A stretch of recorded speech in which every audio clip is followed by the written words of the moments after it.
Okay, so this is a continuation to the last video.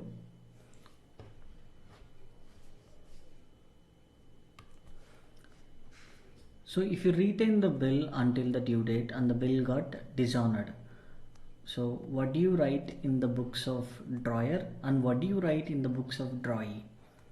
And notary charges is 500. Okay, so in the books of drawer, so in the books of drawer you'll be writing debtor account, because in the first entry we might have cancelled our debtor because of the bills receivable. Now the bills receivable is dishonored, so it is worthless, so he will become our debtor again. So debtor is an asset shows debit balance, so I am debiting it. Debtor account debit. Normally we sold goods worth 10,000 only, right? So he is our debtor for 10,000 only, but he has to pay notary charges also.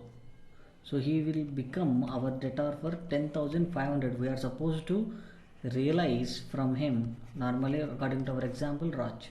So we have to realize from him 10,500, not only 10,000. So debtor account debit to bills receivable account, because bills receivable is worthless, it is dishonored. So we need to cancel the bills receivable.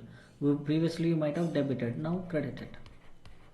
And then we have paid the notary charges. We have paid. Who paid? We have paid. So our bank balance is decreasing.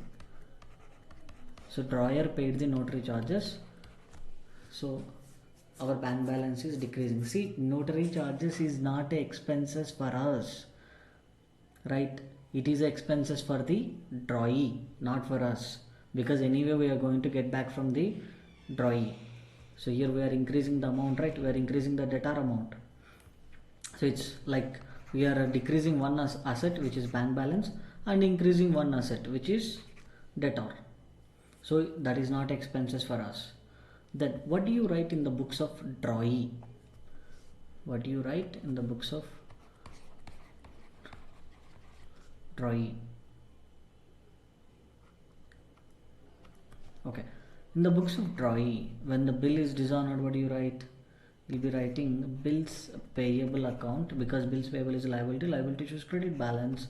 Now the liabilities are decreasing because the bill is dishonored. Bills payable account debit 10,000, and then notary charges is expenses for drawee. Notary charges account debit 500 to creditor account. Then Sam will become our creditor for not 10,000. Our creditor balance will increase for 10,500.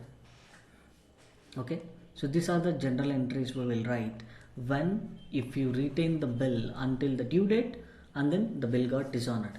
Now if the bill is discounted with the bank, right? Now who is the holder of the bill?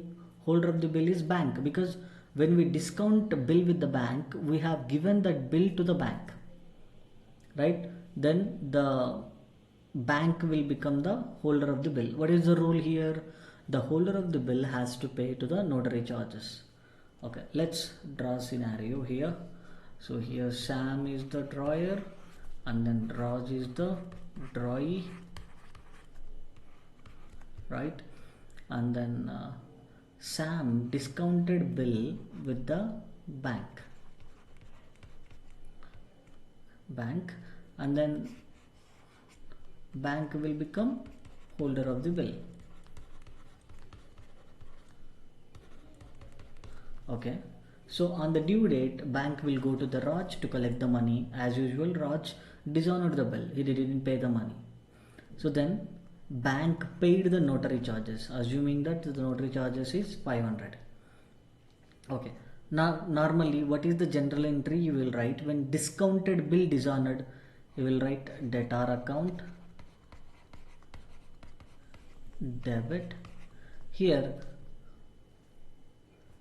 yeah, before that, see here bank paid the notary charges. Okay, bank will claim that notary charges from Sam, because bank will go to the Sam. See, you are the person who gave me this bills receivable, and it is dishonored. Because of you, I have paid 500 notary charges, so you give it to me. Okay, Sam will give to the bank, and then Sam obviously will collect from Raj, right? Raj has to pay 500 to the Sam, and then Sam will pay 500 to the bank. So first Sam will pay, again finally we will collect from Raj.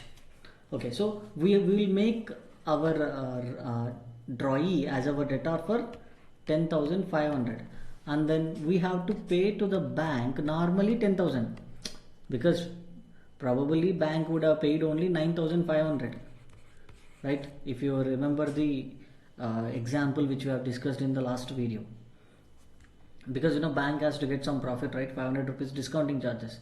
So but anyway we are paying 10,000 rupees.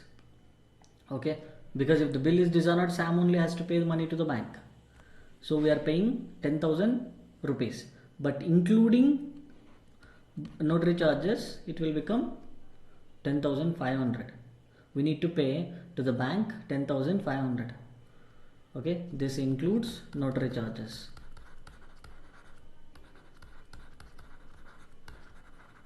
So to understand this, I am assuming that you already seen the video about the discounting of bills of exchange. Okay, now this is the general entry here, and then the general entry, in case in the books of drawee, it is same, it does not change, the same general entry in all the scenarios.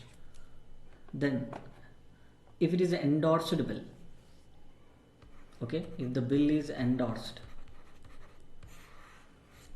so Sam drawer, Raj drawee, and then Sam endorsed the bill to Ram, so Ram will become endorsee and Sam will become endorser. Okay, so obviously Sam gave a bills receivable to Ram. Endorsing means that transferring the bills of exchange, right? So again, to understand this, you should have a knowledge about the endorsing of bills of exchange, which we have discussed in last video. So who is the holder of the bill? Ram is the holder of the bill. According to our rule, holder of the bill has to pay the notary charges when the bill is dishonored. So if Raj dishonored the bill, Ram will pay the notary charges. Why does Ram has to bear? Ram will collect from Sam. Why does Sam has to bear? Sam will collect from Raj, right? Normally, what is the general entry when the endorsed bill is dishonored? We'll be writing debtor account